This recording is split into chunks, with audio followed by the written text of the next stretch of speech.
Right, ladies and gentlemen, welcome to yet another episode of Pateburu with yours truly, Say Swagger Jim. Alongside Likulen. Nazi Mjama. Right, Mjama. Nasi tine to my hustle. Anaru pia.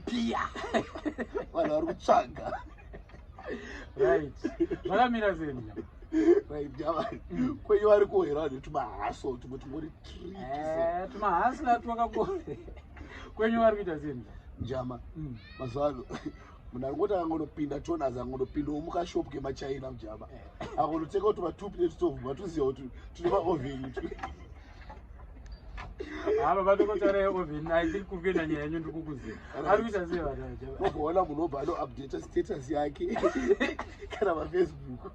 As for all your wedding or birthday cakes or cupcakes, please inbox. I don't think I'm bad. I take a stove. I'm to big. I'm to big. I'm going to jump. Unonganiza vanhu kamjama. Msuno very big day that in German. Na natokotari kat support wedu areas angango posto same diriro.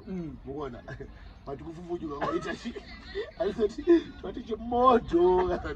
Achiqualify kuti chimodo. Makaunganidzira vanhu chimodo. Akatoti hustler. Ava ngona manjoti. Wenyu ekeke atori nani mjama. Kumarani kwangu kuna vakomana vari kutendera vachinhonga zvigubhu zvakadai. Zvemvura mjama. Vozviunganidza vachiisa mvura yepatepi. Vozvifriza. Iwo unenge wakarohwa nezuva kajama parodhi womira pakona vachiti mvura. Apa uri kumwa zino. Ndodzi kutengeserwa vanhu vemumabhazi unotengera pahwindo. Uchirova zinwa.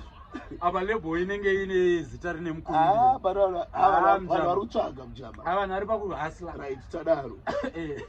But masisiteri anoenda kuzozvinyanya. Chimotudzaiwo. Muri kuzvihodha kupi alright. Ati maprofits vasina kuhodha. But ipapo manje I think vari kunyanya. Munhu itawo profit nechinhu chaunenge wakamboita sei? Wangohodha. Because mutengo wacho muri kuzonyanya apa habuna kuhodha futi.